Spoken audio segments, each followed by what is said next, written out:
Hello, everyone. Welcome, welcome. Thank you to everyone who is joining us today. We're just going to take a minute as people join the link, but we're very, very happy to have you here with us today.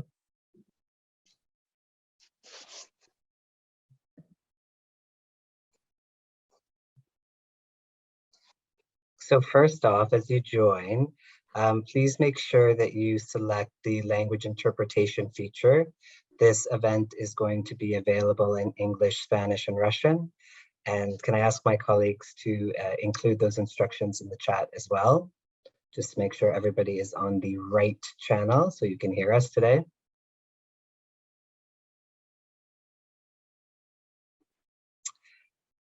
So I would like to start off by introducing myself. My name is Burden Jambroni, and I'm the director of the International Trans Fund, or the ITF. I want to thank you all for joining us here today. I know it's a busy day, and there's a lot of events going on. So we're thrilled that you could be here with us to acknowledge and to mark the International Day Against Homophobia, Transphobia, and Biphobia for our panel discussion on combating transphobic legislation. So for those of you who may not know much about the ITF, we are the only trans-led global funder focused on safety, dignity, and justice for trans people. So we find and we fund trans grassroots organizations to lead and create the change within their own communities. So at the core of our work, what drives what we do is that we believe it's essential for trans activists who understand different contexts in different regions to be the ones who actually make the decisions on where the money goes. And our global panel of trans activists really invest in trans organizations that are doing vital work on the ground to make trans lives better and also to build trans movements, especially those grassroots organizations that traditionally have been unable to access funding through other philanthropic resources. So since 2017, we're thrilled to report that we have been able to fund 133 trans-led organizations in 80 countries, and we've dispersed almost $4 million US. So it's a lot of money, but it's not enough. And you know, we know that there is this massive underfunding of trans movements. And while we believe the ITF support makes it possible for trans organizations to grow, to build their stability, to lead campaigns, and to attract more funding, which really sows the seeds of strong global trans movements, we also know that we need more resources. So part of what we want to do today, and part of what this panel is about, is to be thinking about how can we better resource trans organizations and what is the work that they're doing at the front lines. So this is an opportunity for the ITF to invite former and current grantee partners to talk about the work that they're doing and to talk about the solutions that are being imagined and visioned by our movements. So we see this as an event that will be part of a series of events. And really, I think, you know, what I want our listeners or viewers to take away from this is that we know our movements have the skills, they have the expertise, and have the solutions, but what they don't have are the resources to do this work.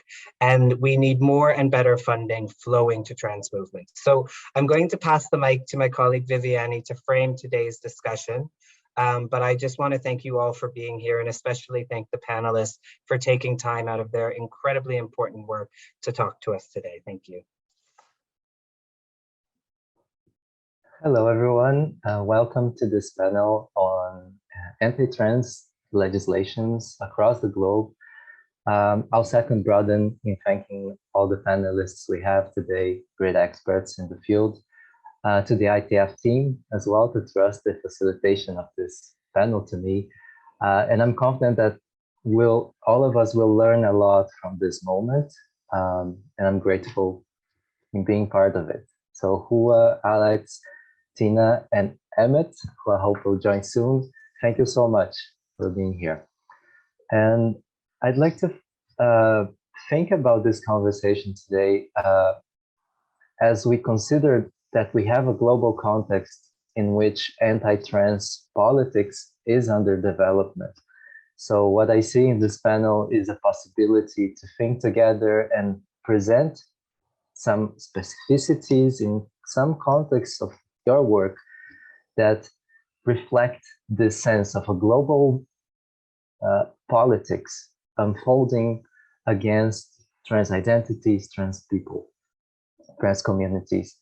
And from the conversations here, I think we'll be in a better position to assess, as Professor Jules Dew Patterson puts it, mainly for the US context, this attempt to become cisgender by states, by making more legal measures, initiatives to explicitly ban or restrict rights for trans folks, right?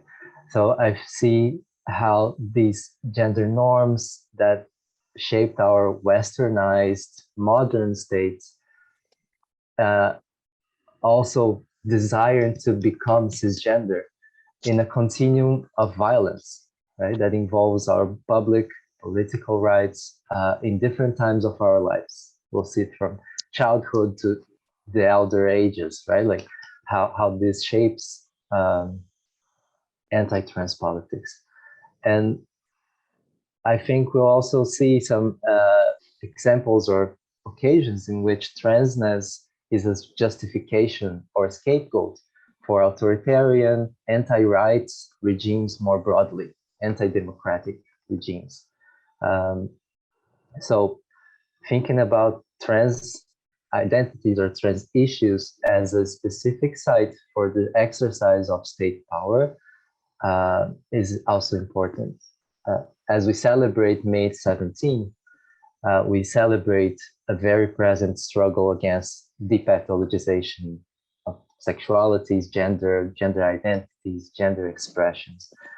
And for this panel on combating transphobic legislation, we would like to invite a group of panelists here with both expertise in local, regional, and international levels, with expertise in how resistances against anti-trans politics are organizing.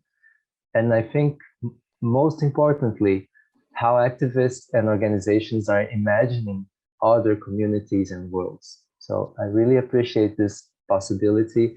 And we'll have a panel discussion of about 40 minutes, and then some space like between 15 to 30 minutes of Q&A session.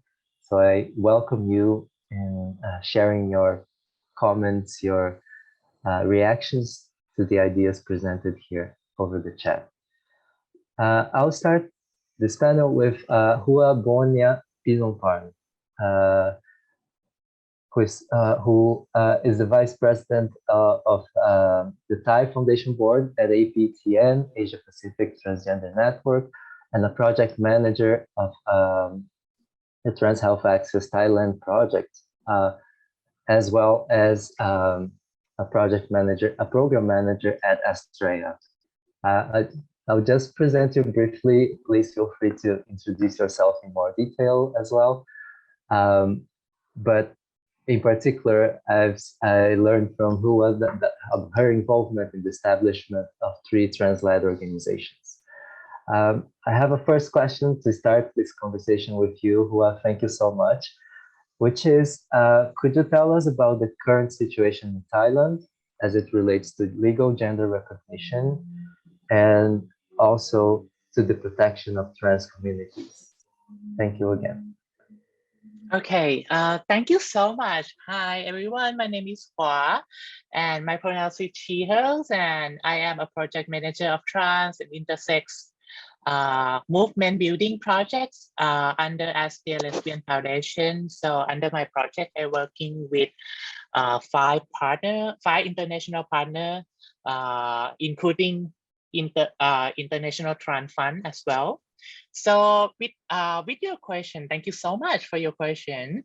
What I want to say about legal gender recognition in Thailand, there is no such law in Thailand. And trans activists have worked really hard for the past 10 years to advocate for legal gender recognition. However, there are 2 events, just 2, that I can think of right now, that that I think it was the achievement here in Thailand, and these achievements have affect well-being of trans people in the whole nation. The first event, I just want to give you some background. As you may know or may not know, all Thai male must join the mandatory military conscription, including all trans women. I remember that when I went to the conscription myself after graduating from the university, and the procedure was not really friendly at that time. I had to take off my t-shirt, show my upper body to the military officer and all the male participants. I felt ashamed and uncomfortable from the beginning. I set my foot in the recruitment process until the end. It seemed to me that the time went so slow, even though it was only 8 hours. And I feel like my clothes was stripped off from someone I have never known. Luckily, the document that the military officer gave me to prove that I was not selected, and it was written that I had the broken toe, which means I did not have to be in the military. Unlike my friend, her document was, she is a transgender woman, and her document was written as permanent mental disorder as a result from being a trans woman. And this was occurred 19 years ago in 2003. After 2011, which is 11 years ago, the military has no longer branded trans women as permanent mental disorder on the reserve military service exemption document, or we call it SODA 43, but describe them as gender not in accordance with the birth sex. It was because the trans woman brought her case to the Constitution Court and asked the Ministry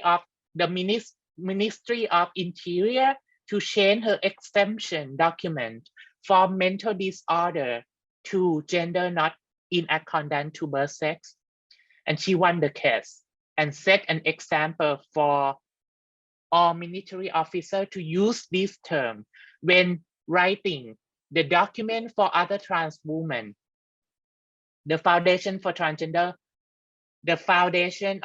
Alliance for Human Rights, which is the trans lane organization in Thailand, with partners from 10 provinces, has conducted monitoring from the conscription site every April, which we just passed the April, to ensure that trans women have treated with respect, and no one should get the document with stigma languages, because they will need to bring this document to the employer when seeking for employment.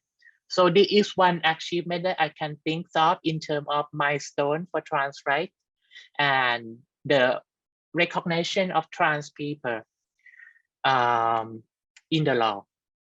The second event that I want to share is Thailand has passed Gender Equality Act since 2015. Under Section 3, in this act, it said unfair gender discrimination means to perform or not to perform any acts dividing, obstructing, or limiting any direct or indirect privilege without fairness on ground that such person is male or female or expresses themselves differently from their inborn gender. So that's the definition.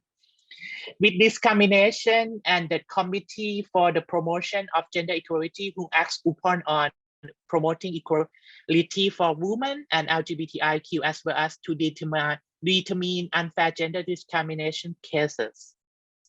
And this is the only legislation and the mechanism that help promote and protect trans people from discrimination. It seems that the legislation is a success because it's very important.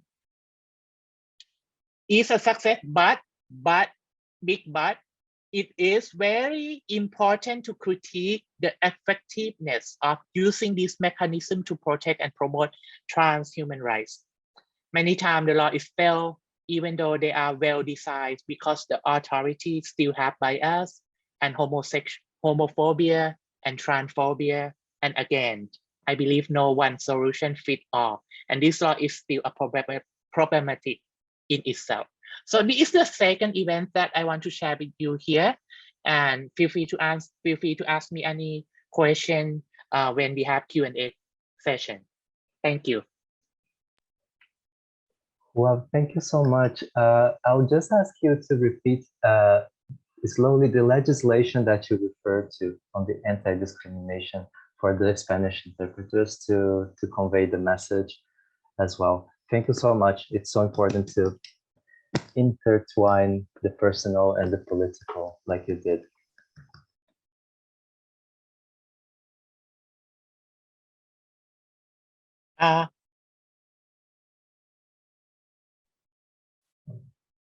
So I think I lost you for a second. So what is the question again? I just wanted you to repeat the legislation on anti-discrimination because the interpreters had a problem to understand. Okay.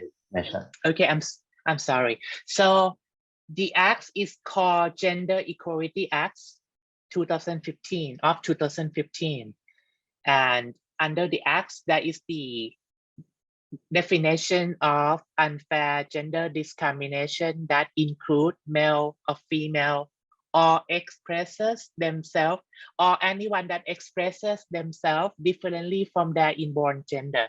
So that's the term in the law itself that recognize gender rather than male or female, but anybody that may express themselves differently from gender binary. Thank you so much, Hua. I'll go for my second question, which is more related not to anti-discrimination, but to healthcare.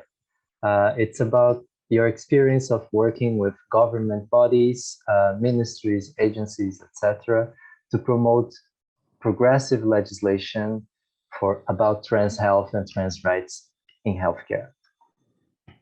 Okay. I think, yes, working with the duty bearer and government body are very important part of, of my work as the advocate and activist.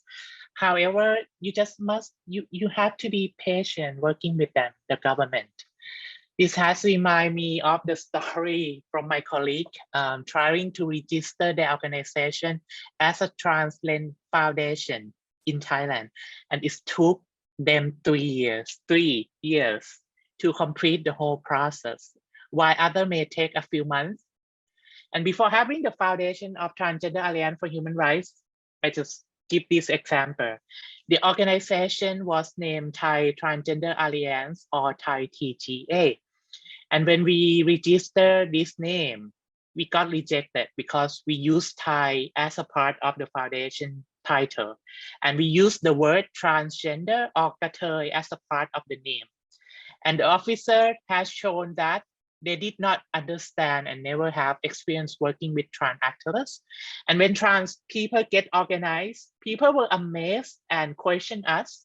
And Thai TGA have fought to use trans or Kathoi in the foundation name, while except that we cannot use Thai or Thailand as the title of the name. So this is just an example working with the Thai government. And despite of the hardship, engage or partner with government body is necessary because they need to learn and hear what support we want and how they can deliver those support to the trans community.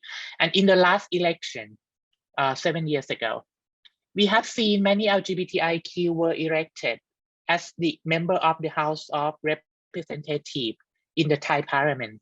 We have seen some light, and we hope that all the government party will have a clear and concrete direction to promote and protect the LGBTIQ plus people, which the policy do not look pretty on paper, but the effort that put into action to advance the rights of trans and the other LGBTIQ plus.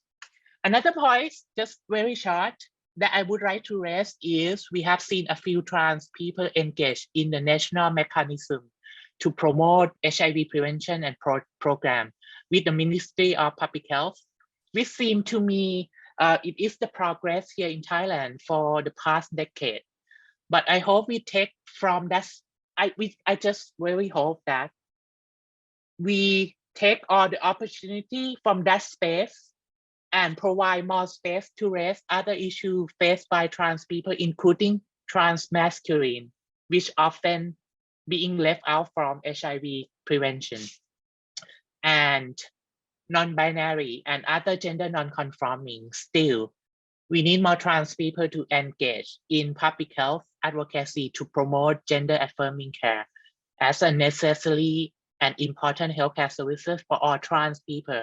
And this is still a gap, despite of the progress we have made in the HIV program.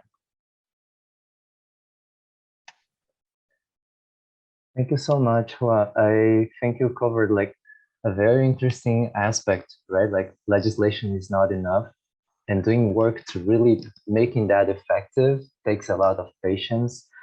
And even in the spaces that are advanced, like that progress was made, there's still much room to advance, right? In terms of including trans-masculine folk, non-binary folk, expanding healthcare beyond HIV prevention, right? So thank you so much.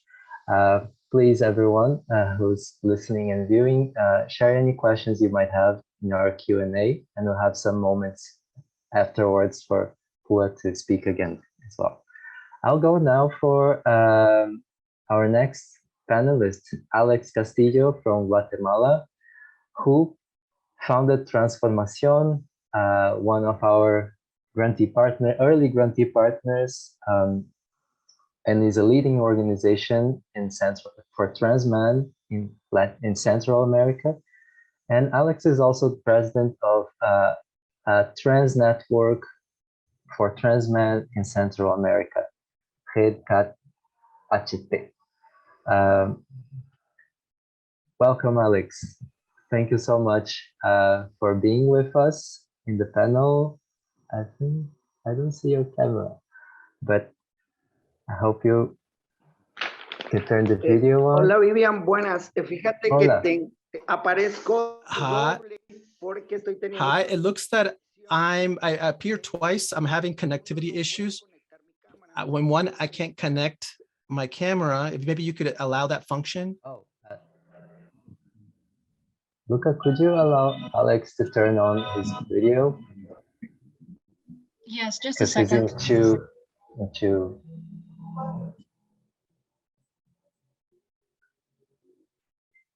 it's that technical moment. Our apologies. Hello, Alex. It's great to see you. Welcome. And Hola a todos. Un gusto. Hi, good to see everyone and say hi and talk a little bit. I'm very happy to see Tina, Vivian, Broden.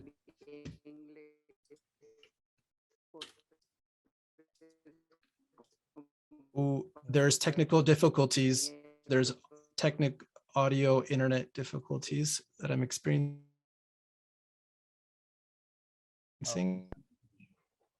Alex, your connection broke a little bit. Perdón, Alex, que su conexión se quedó un poco mala. No se escuchó muy bien. Bueno, ya me salió. Okay, I'm trying to fix this. Can you hear me better? Is this better? Perfecto. Perfect. Well, very happy to be here to share a bit of what is happening. Was happening here in Central America, but I don't want to talk just about Guatemala. I want to talk about the region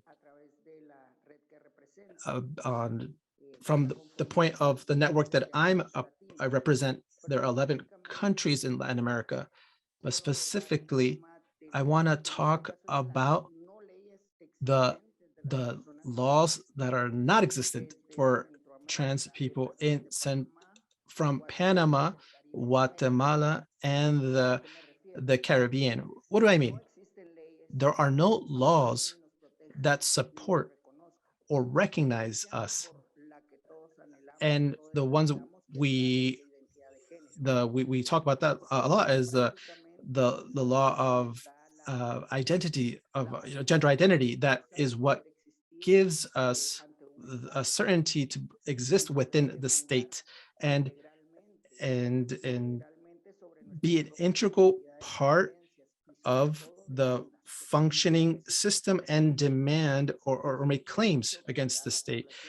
And this is what I say, that our communities, they want to position us as what we want. We want hormones or perversion and things of that nature. And they take all those things and makes us seen from the state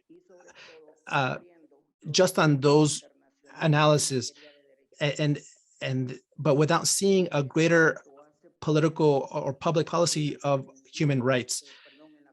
If what I want to share is that in the public opinion of Costa Rica, there was a small advance of same-sex marriage. We've only until now been able to change our names to the gender that we identify with. But our name, or the changing of the name, is a small solution to the reality of our trans communities, because within our official documents, we still have the sex identification in the document. And this is something that is very important, because it's on our day-to-day. When you use within the state, or in the eyes of the state, we are seen as using documents that are not ours. And this is something that's very taxing, that limits a greater talk and greater vision. And unfortunately, in Guatemala, it's one of the most corrupt places in Latin America. Many times the communities, trans and LGBTQ,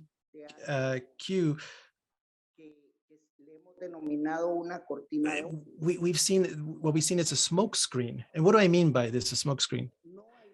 There are no laws that protect us. There are no laws that recognize us, but there are, from a legislative point, they want to put our topic when they want to pass through like millions of other things, millions of other funds where people can't question it. And what I mean by this, that's what I mean by the smokescreen. There's such corruption that certain topics, our topics, are enmeshed with these corruptive practices. First was this gag law, where it would against nonprofits and human rights activists, where it has limited us to work and exercise our work under the threat that we will be shut down. This is a current law in Guatemala, and that's why I call this this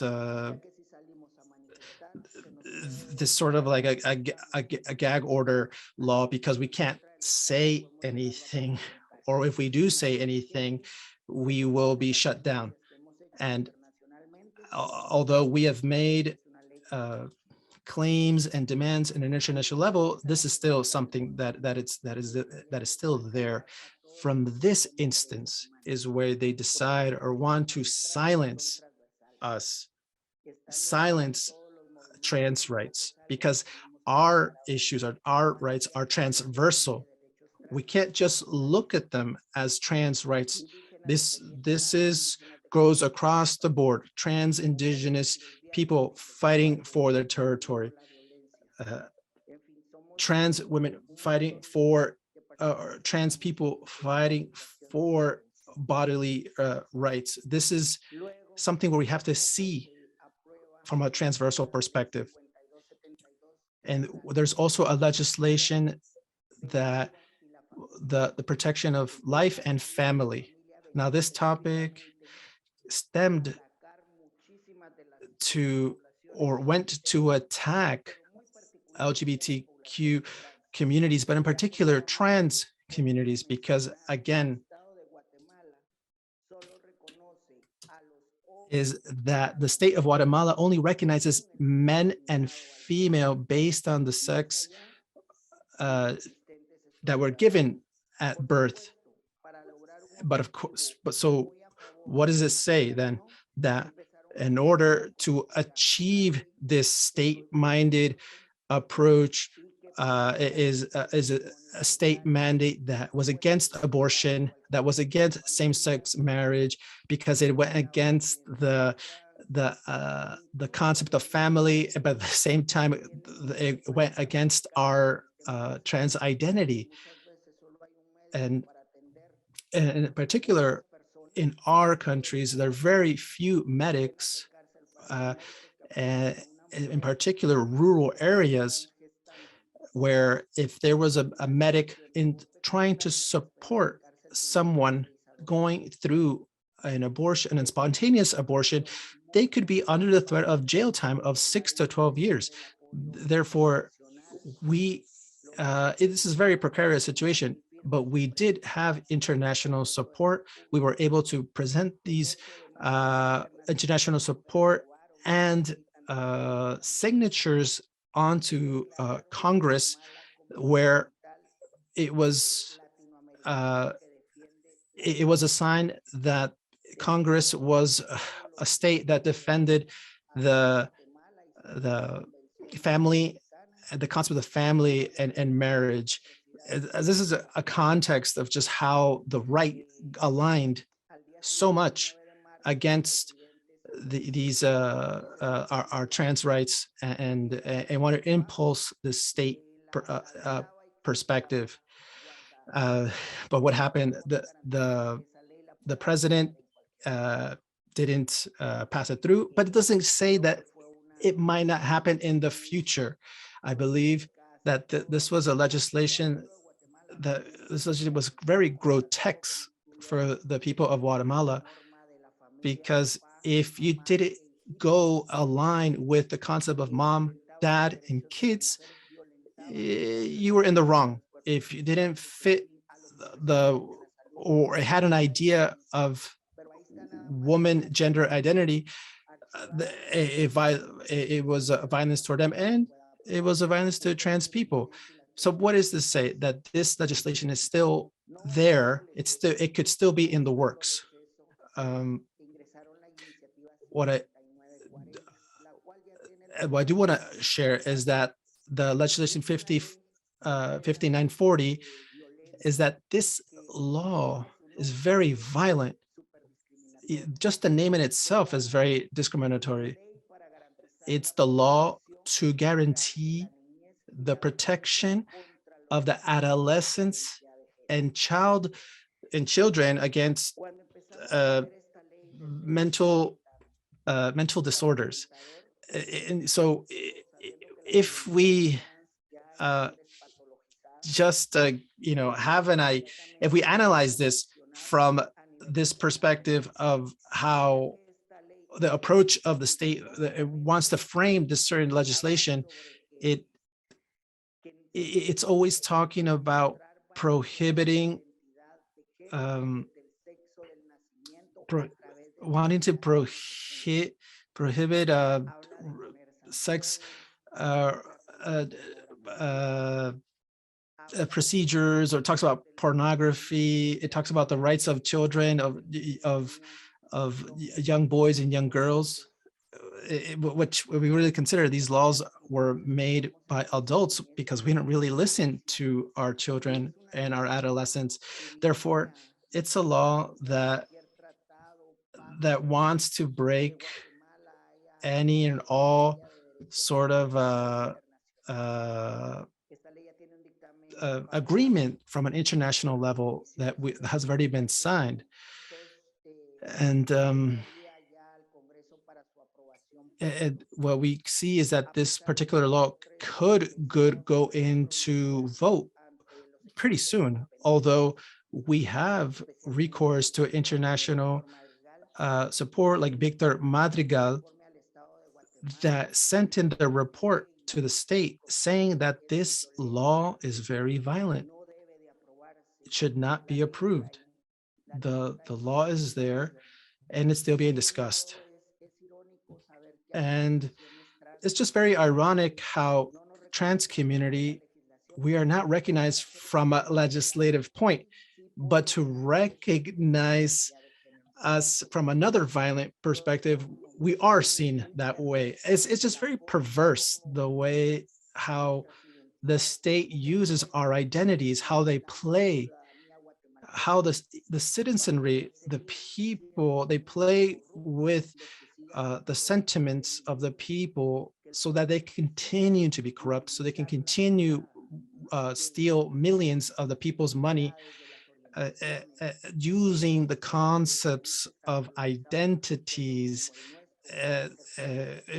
especially when you consider that our countries are former colonies or have undergone a colonization process. It's very complex. And so this is one of the things that really bothers me. A little while ago, I heard a colleague from Thailand that where it's very important to work with government. I also believe to be very important. The problem that we have in Guatemala in particular is that the current president took away the Presidential Commission of Public Policy focused on human rights. This president took it away. And that was our only link to be able to make international claims regarding these situations in a way to put pressure on the state to continue the responsibility. Guatemala talks about international pacts and agreements signed around the world. And of course, this is true, but hold up. Generally, when it's spoken to human rights for women, sexual diversity, there's always going to be a little footnote where they don't approve or agree with these treaties. So we do want to make an emphasis here and take note that while we have these guarantees from an international level, they're not respected home. That happened most recently in trans economic, cultural rights that were just recently approved. If we see this report, what was the Commission of Human Rights, page number 4, the commissioner, Edward Colon, representative of Guatemala, he votes against the report. What does that say? That although the Commission of Human Rights, they presented this really important document, Guatemala, on behalf of its representative, says, no, I don't recognize this community unless that they have any rights. So what we see here is that we see a game here of our rights, our human rights being trampled on, and we're isolated and isolated to meet or see international organizations to make claims against the Guatemalan state. Again, because our mechanisms, our internal mechanisms were taken away. And our representative at the UN, that support has not been there. So that's the story, as usual.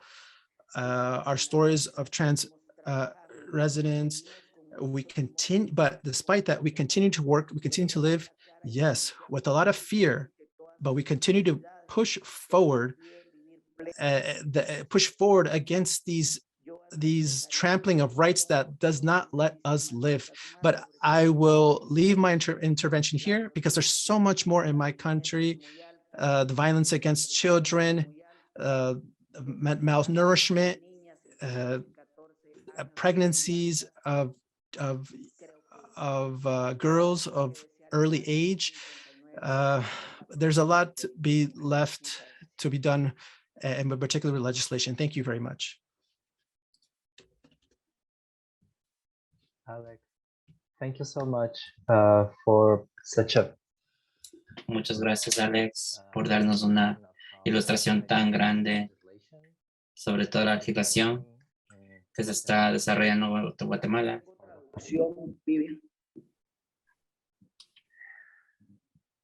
Is interpretation. Thanks a lot, Alex, for your comments on how anti-trans legislation is advancing in Guatemala.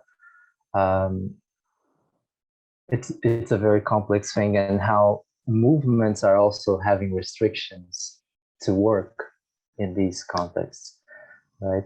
So it's a very important thing, and it's sad to see the many similarities to my own context in Brazil on how the right and the far right is using trans rights as a smokescreen, as you said, right? Thank you so much, and I have another question for you later. Now I'll invite Tina. Thank you so much, Tina, for being with us as well. Now you're working from Ireland, but you've been working with Transmanila for many years.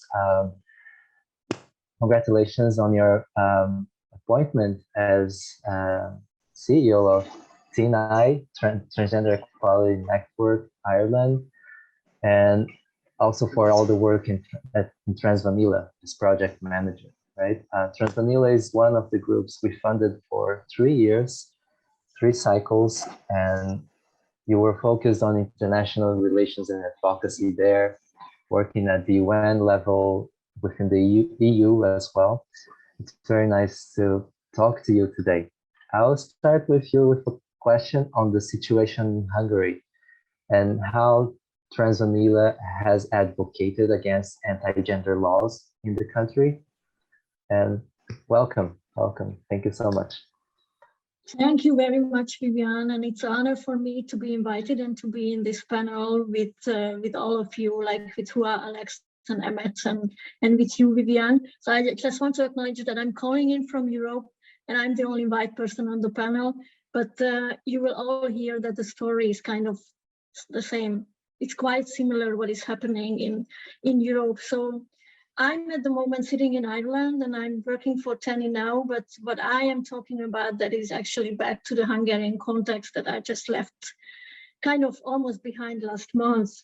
So for those of you who are not that much aware of the European context, Hungary is a country of 9.5 million in the central eastern part of the country, and is a country which was part of the so-called socialist bloc in the past. And things were going rather good in Hungary up until the 2010s. And in the past 12 years, what we have observed in the country is that it went from being a democratic country to a quite autocratic one. Like the government is the same since 2010, and they have switched the system to one which cannot be labeled as fully democratic. And I'm nice to them. So Transvanilla's tactic was all the time doing advocacy. And since around 2010, the government has closed most of the advocacy opportunities in the country. We could still use tools outside of country, like we could engage with EU institutions or UN institutions, and the government basically was following advice and recommendations from these institutions. So what is happening now in the past 2 years, what we have seen is that they are not reacting to such things. So in 2020, the government decided that sex registered at birth is something that is an unmutable thing retrospectively. which might sound like nothing serious. People agreed in the country, and they never mentioned that basically it will deny trans people having the right to change not just their gender marker in their documents, but also we are not able to change our first names anymore. So we are thrown back and out of the system totally. And that was the time when everybody spoke up against it. I mean, literally, EU institutions at the UN level, a group of independent experts have raised their voices. Like there was a huge outrage, but the government didn't react to that. So we've been doing a lot of advocacy effectively in the past, but at the moment it seems that is something we just cannot use anymore. And I think the big issues, it is one thing that the human rights are declining in the country. We need to pay attention to the fact that the government is not respecting rule of law in the country, and the level of corruption is up on high. So this is just a cover-up. There is something going on, which is kind of the big problem is the rule of law issues and the corruption from the government. And yes, we have legislation that is protecting us based on gender identity. Both anti-discrimination and hate crime legislation covers trans people, but the implementation is lagging behind. And I do understand when there is no legislation in a country, that is very much needed. But then we need national policies and we need implementation. And to sum it up, like we are at the moment at the point where we don't really know what our next strategy will be, because it seems that advocacy will just not be useful anymore, as the government is not even following court decisions. We are in lots of court proceedings at the moment. That's the next tactic. I mean, if you cannot talk to your government and to policymakers and lawmakers, you go to the courts. But it seems that the government also is not following court decisions. The big question mark is whether the European Union finally can do something about it or not. That is the kind of short answer, the shortest one I could provide. Yeah, thank you so much, Tina. And it's really hard to see like how really critical advocacy in the end like might not really prove effective like in the ways government states respond to them. Also, I was really interested in seeing how many times governments might use strategies that are more perverse or subtle in not necessarily even appropriating rights discourses, right? Like this happens globally. And I was really interested in how this unfolded in Hungary in the referendum, for instance.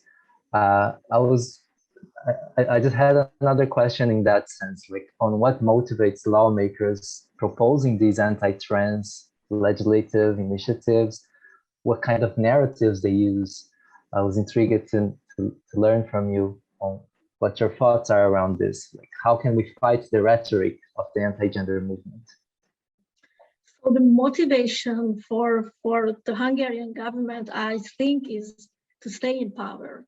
Whatever it takes, we find the topics and the themes that can keep us being in the governmental position, so we can continue to rule a country by our own laws, and we can continue to take away the money of the people of the country. So I see that as a clear motivation behind. And then there are easy targets. Migrants were before, but that's over. That is not working at the moment. So then they needed to find another community that can be the scapegoats for everything. And obviously, that is the motivation. The narratives they use, however, because Hungary is not an utterly homophobic or transphobic country, is very interesting. As I said, when they have banned legal gender recognition, that was all about registered sex in the birth certificate, and the government was brave enough to claim that trans people can be themselves, can receive all kinds of treatments they want to, and they are free to live as their true selves. But they will never recognize you. So they didn't say it, obviously, the latest part. And when they then introduced other anti-LGBT laws, and when we had the referendum on which was homophobic, transphobic, and utterly shameful, then the rhetoric was this is to protect our children from information on these issues. And that is like global, that's a global trend. That's not a new thing they come up with. So then people can kind of relate to it, because if you need to protect children, then you jump on that. And the government is just so powerful that their rhetoric is kind of winning over huge parts of the country. And it didn't sound like how to say it, like violent. It was really just like, we need to protect our children, and adults can do whatever they want to, which is not true, but that's part of the narrative that they use. And how can we fight against it? That's a wonderful question. That is what we are trying to find out at the moment, I think, globally. I think it's very important to build our own rhetoric around issues, like having our own narratives, which are not counter narratives, but we develop a narrative that the public can relate to and then can be then disseminated, so we can get more and more people on board. And the other thing is that after a while, we have realized, or at least I personally have realized, that all the talk that the government is doing on trans people is actually, on the long run, is helping us. I know it sounds weird, but now everybody in Hungary knows that there are trans people in the country. And there is a discourse on trans issues, whatever that is.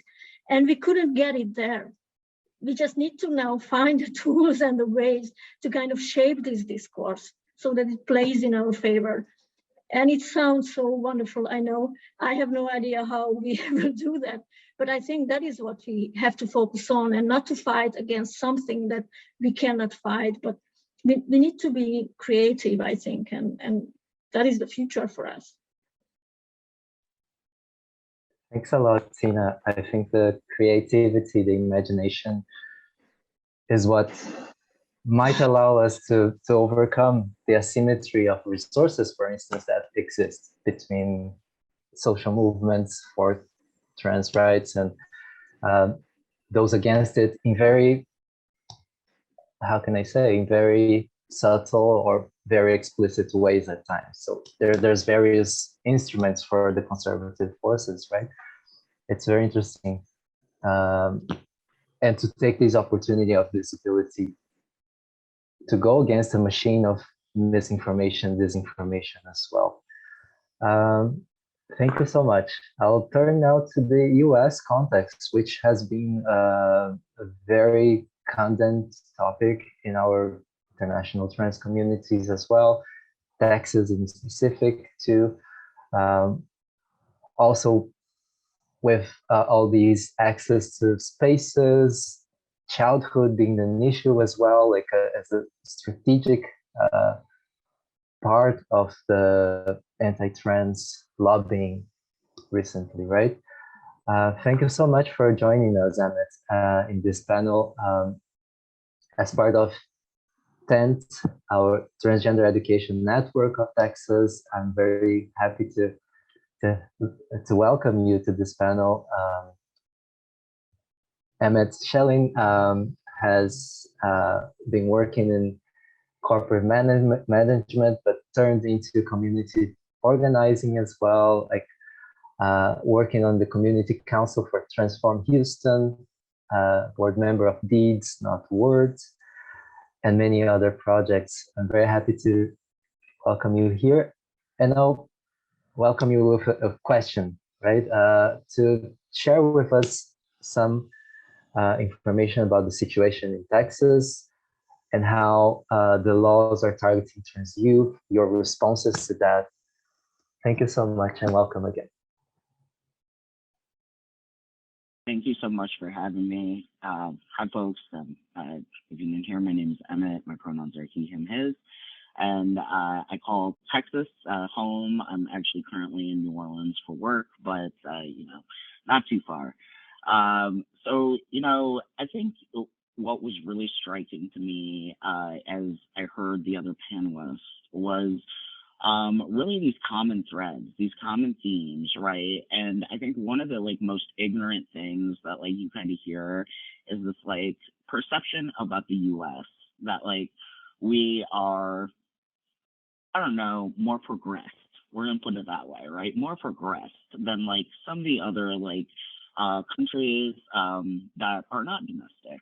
And at the same time, I laugh about that because clearly, I would say, if anything, the US is actually being a leader in the regression right now in terms of what that looks like for our people and many other people who are, who hold factors to their identity that are oppressed and marginalized. And so I don't think it's unique, right, when it comes to like just the trans populations here in the US and in Texas. Absolutely not. But what I do think is the conversation seems very much off to the reality that I see. When we're talking about, how do you essentially continue to build bias against an entire population? And one of the things that like comes up time and time again, right, is you frame it as this is a threat to children. These people are a threat to children. This thing about these people threatens children. And no matter, they're very nuanced ways of framing it.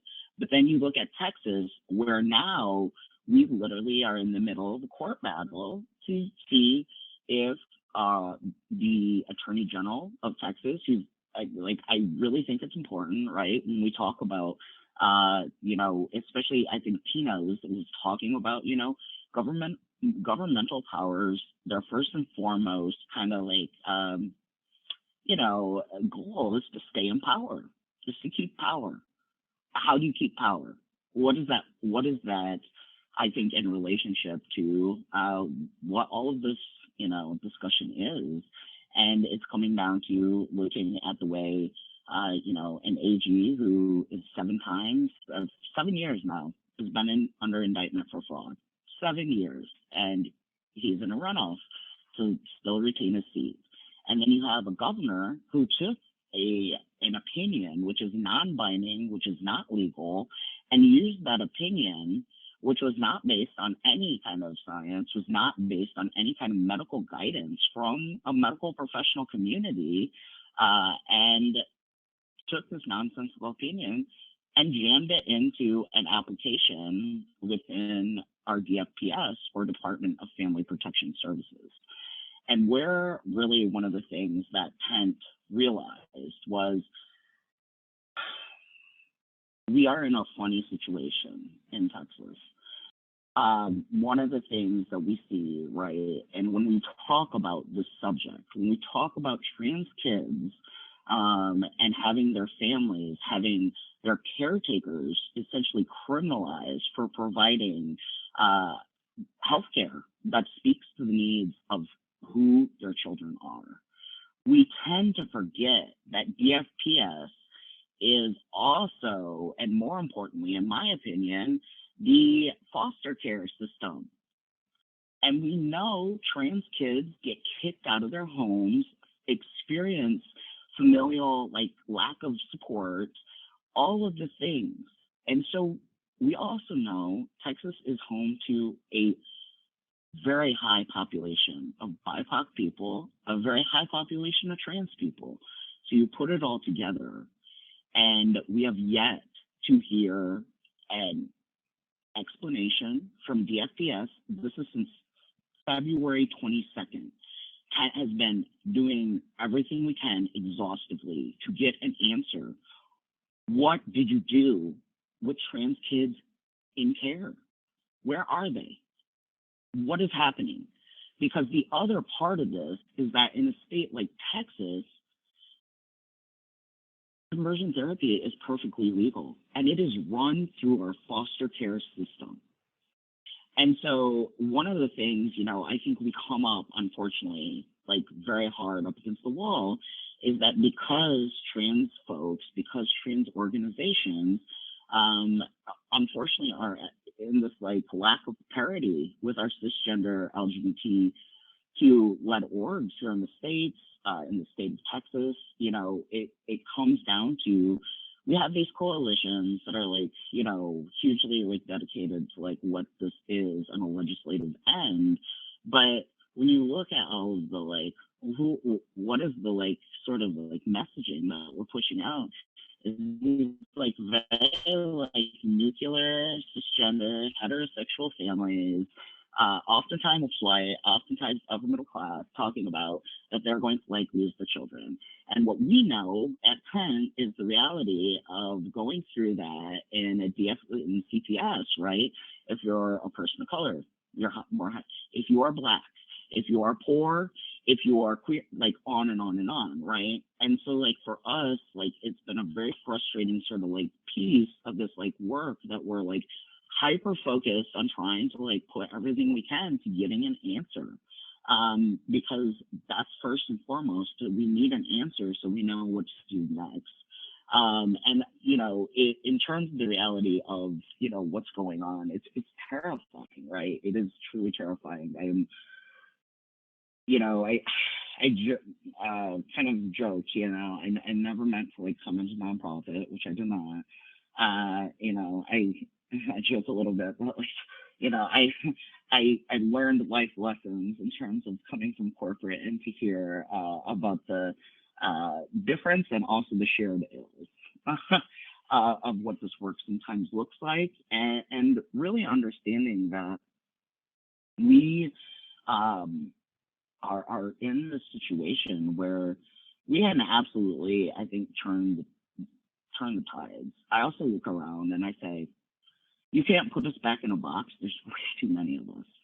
So like, it's going to be a ugly fight, and it's going to be a long fight, depending, right, on a lot of factors. But there's just no going back. I look at like my state and every place I travel, the most remote places, the most like regionally like removed places from our urban areas, and guess what? We're there too. So like I hate to like, you know, crash into the like Texas like state leadership's party to inform them that when we say like no going back, it literally means like there's just it's not a thing. We're not going back. So you know, at this point, we're really looking into this next legislative session of how do we step forward in a positive way? How do we step forward in a less responsive way and a more proactive way to say, okay, like we've heard like whatever you want to say, but now like let's get down to business, because the leadership says they want a healthy state. The leadership says that, you know, the people of Texas like deserve XXX. And by hell, we're the people of Texas, whether you like it or not. And so really like ramping up this sort of like proactive movement to begin to like start a public education campaign around, guess what trans people actually don't receive in the state of Texas. And like re-ringing that we can be fired, we can be, you know, evicted, we can be, and, you know, now adding to it where a lot of it is like general like population who's like doesn't have somebody who's like a part of the community or like personally like tied are like, wait, what? And it's frustrating. I'm gonna name that first. It's frustrating to be in a state with neighbors who literally have no idea that like your well-being, your family's well-being, like dangles on this string that like has just not been like, it hasn't affected them, so why move? But at the same time, recognizing what do we need to do to change the reality that our people are living in? What do we need to do to shift that in a meaningful way to bring about like a real permanence of change in quality of life for all of our people, not just people who have quality access to healthcare and full-time jobs and roofs over their heads so they can be, you know, this sort of like, whatever you want, perfect sort of messenger of the people. But for us at Penn, we're saying like, no, we actually need to be the most real to the point where it makes people uncomfortable, because I don't care about your discomfort when my people are being harmed, hurt, and killed. I don't care anymore about discomfort. So I'm gonna make you very just like uncomfortable, because if discomfort is what takes for you to move, to save the lives of our people, then so be it. And that's what it is. Emmett, that was so powerful. I totally appreciate your sayings. As a Brazilian, I have no illusions about the US being a great place, since our right here is totally inspired by your neighbors, your folks' unfortunate love for guns, and this kind of insidious politics, right? Thank you so much. It is about recognizing these asymmetries in resourcing, right? Even within the LGBTI community or movements too. This massive discrepancy in the possibilities of work, of issues that trans-led movements have to deal with, to be real, right? To be real. It's thank you so much. It was really powerful, and it's I would like to make a connection still with Emmett about self-care. I think you have something in your website that I loved really, that we don't want to be cis. We don't just want to be safe and exist, right? This ties me to an Argentinian activist, Susie Shock, who says we don't want to be this kind of humanity anymore. What's self-care if we take this, right? Like we don't want to really be included in a society in collapse socially, in terms of democratic participation, etc. How do you see self-care from Dent's perspective, from the community you are part of? What do you and your fellow activists do to address collective well-being? And I think you touched on many things already, but I'd like to open this space for you again. Thank you. Thank you. I laughed initially because I'm not a good messenger for self-care, admittedly. So I'm going to step forward saying that. I'm trying to own it. I'm trying to be better. One of the things I think that really was eye-opening for me in this last year, we are now finally in a place where we're building a small staff. So that's been a really cool thing to watch. And one of the points, is we've been lucky to get the staff that we have so far. I laugh that we're very tiny, but we're mighty, and we're and we share a collective vision for what liberation looks like and for the realities of the work that we're in a 501c3 structure. And one of the things that I realized was a proactive thing that if I put in place every quarter that my staff needed a block of 4 days off mandatory per quarter, which means consecutive days off enforced, that I started to realize that a weekend didn't cut it. 2 days didn't really cut it, especially at the pace that I think we work across the board in trans advocacy. These are not 9 to 5, Monday to Friday, kind of it just isn't, for a myriad of reasons. Do I think that's right? Not necessarily, but is it the reality that we are faced with to meet the work to help our community? Absolutely. And so was looking at that, and so for me, I think where I come from it and where I probably have the most influence, right, is within the tent ecosphere specifically. And I also am hoping, right, that we create a blueprint of sorts, right, in our organization to say this is what we're recognizing. So when we talk about trans leadership being all the things that people want to say now that that trans issues have become I don't know, more collectively recognized, right?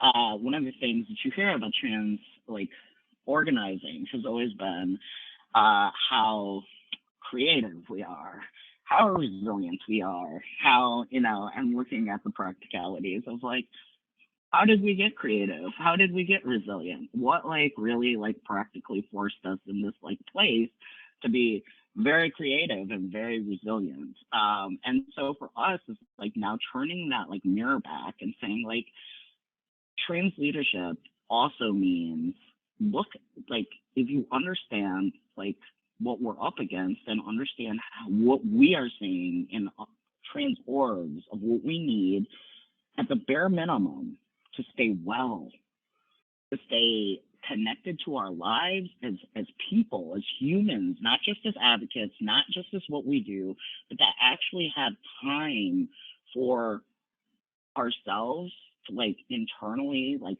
take that moment to like, you know, hold ourselves, allow the people around us to hold us, and for EDs, you know, CEOs, is to make sure you're doing that with your staff. It's just as important. And sometimes like you being the ED, you being the CEO, you being the director, your staff is gonna work as hard as they see you working. And I know every single one of y'all are working so hard. And at the same time, we cannot continue to replicate systems that have driven our elders into the ground. When I look around and I see, a handful of name trans people over 60 that you know, name Black trans women over 60 that you know, and think about that and say, this is why it's important. This is because I want to see these like young trans people live until they're like crusty, like 103, like being a pain in the butt, and all the like young advocates, like, you know, behind. Like that's what we want to see. That's the energy we want to go for. And so what do we got to do to make that happen? And I think, you know, Monica Roberts, she shaped so much of me in the time that I had to like get to work alongside her, and really kind of I jokingly called it like the boot camp, right? Like, because she's not holding punches, she didn't have time. And one of the things that like I hold with me is around like, she used to tell me all the time, trans people are the canaries in the coal mine of civil rights. We have the pulse on how humanity will be treated by what is happening and what we see in our work. So, and she charged me that I needed to understand that in every sense of the word, not just in the movement sense, but also in the staff sense, and understanding when my team looks exhausted, when my team is like, oh, like this is like, I have to take care of us to make sure that like we recognize where we're at, but also recognize the like value that we hold as individuals and not as people doing this work. Emmett, that was inspiring, and I think learning for all of us who are part of movements, of organizations, from the funder's perspective, right, as well, how to better resource trans-led movements, acknowledging the particular challenges, the particular compositions that groups have. And I'll take this bridge to a question I'll open to any of you. I'm being mindful of time. We have about 15 minutes. So I'll share a question with you on any recommendations you would have from your perspective in terms of how the philanthropic community can do better to support activists on the front lines of legal advocacy. I'm not sure if you wanted to say something else, Tina, but I'll open to you and then to any who want to answer this. Thank you. I think you have already put part of my answer into the question. So what can be done to do better, to put human beings to the very first? Like, we are working in a movement. Some of us are privileged enough to work. Others are just volunteers, which is making it even more difficult. So it's very important that we survive. We are facing a backlash that is basically killing us. I cannot put it any different way. And funders have to understand that we need to survive. We will be needed in 5 years and 10 years time. So we need to be paid for what we do. We need time off. We cannot be all the time around, and we need to lead our movement. And that's very important, because what I see in our context that funders would like, because of the anti-gender attacks, to have cross-movement projects like the women's rights movement, the wider LGBT movement, and us working together. And that is oftentimes difficult for a trans organization, because what usually happens, they give the money to one big organization, dependent on the context. That can be a women's rights organization or an LGBT organization. And it's going to be their agenda which will be followed then, and we cannot influence those. So I think funders should ask, when there are partnerships, ask the different organizations about their needs. And if these coalitions don't work, they shouldn't push for that, because that's just not good for our mental health, to be in projects that we are kind of just suffering and we don't feel good. That is a very concrete thing. But I think this putting the activists and the human rights defenders' health first is very important. And for that, I mean, ITF is a great example, who is, I believe, is doing that. So you could maybe teach to others how to do this properly. Thanks so much, Tina. We hope to be this advocate as well, because all of this takes resources, right? And many times it's not measurable, tangible effects that people are feeling well. Like, what's that in an indicator, right? Results, outcomes. Sometimes some organizations have trouble acknowledging this, and yeah, I would like to emphasize that. Thanks. Hua, Emmett, Alex, would you like to? Yes, Hua, please.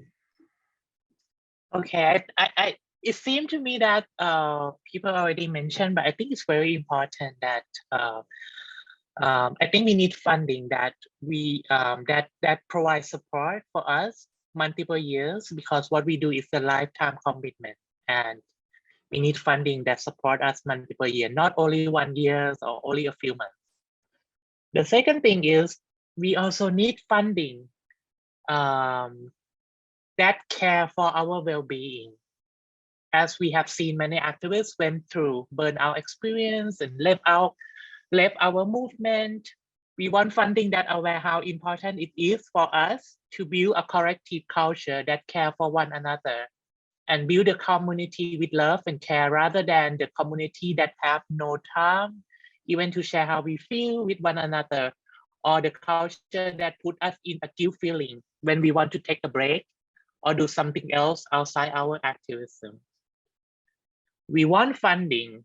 We want our funder that understand our intersectionalities, because, you know, not all of us speak English, not all of us have perfect bodies, not all of us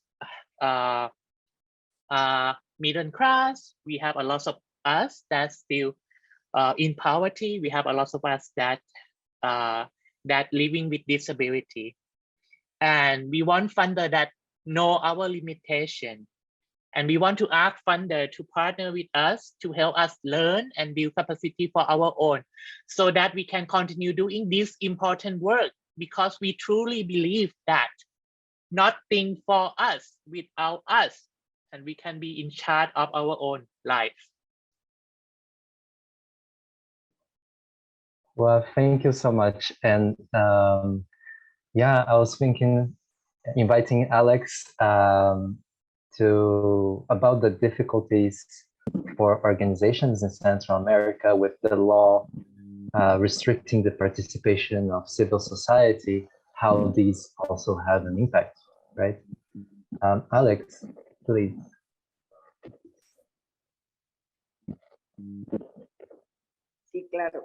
Of course. I believe one thing was clear here, mentioned language. There's a language issue or situation where in Latin America, those that are bilingual, it's a privilege. And there's a lot of leaders in our movement aren't that, right? So that's one. Also, another point is that many projects are short-term, and a lot of actions can't happen in a short-term process, especially when our countries are very violent. There's another thing that we found, aside from ITF, is that a lot of philanthropic organizations say we support trans communities, but when we want to find the marker non-binary trans male, they close that option, because a lot of the time these funds are tied to women's like realm. So, and a very simple thing, just on a form, including trans male or non-binary, just having it on a form, that's a big action, a big difference, right? So that's one thing. The other thing is to base or have an analysis of the context of the beings of where they inhabit. We are integral, and our context is very different. So therefore, I want to find another ITF that would see beyond the concept of a trans concept, because what I could see is that a very few projects have been able to give us a voice and has been able to give us support to have access of funds to make small changes in our lives. Lastly, we're not just activities, as in we are human beings behind all of these actions. It is very necessary to capture this human essence and dignify us, because we just don't live on human rights. There's other aspects that makes us up, right? And because the fight of human rights, it could absorb us and be taxing. But that is what I want to add. Thank you for so much. Thank you. Alex, thank you so much. That was just a very inspiring statement you made, right? Thank you so much. And I would like to open the floor for any, if Emmett, for instance, who would like to say anything else. We are about to wrap up our session. So I think a lot was shared today in terms of movements and contexts, and unfortunately also advances in conservative anti-trans rights, right? I see a comment from Christian Ibanez about Guatemala, right? The corruption in Guatemala, about difficulties to access projects led by trans men, for instance, and where is the funding for trans folks in Central America? And I feel that these regional difficulties is something that the ITF deals as a funder as well. It's an important issue that we're all learning about, right? Would any of the panelists like to say any closing remarks?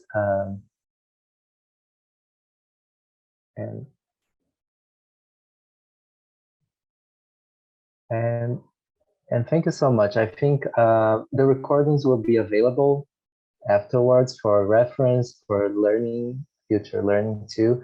I think we covered a lot, and I believe the audience has also learned and thought about how anti-trans politics is developing on a global scale with the examples we had here in this panel, right?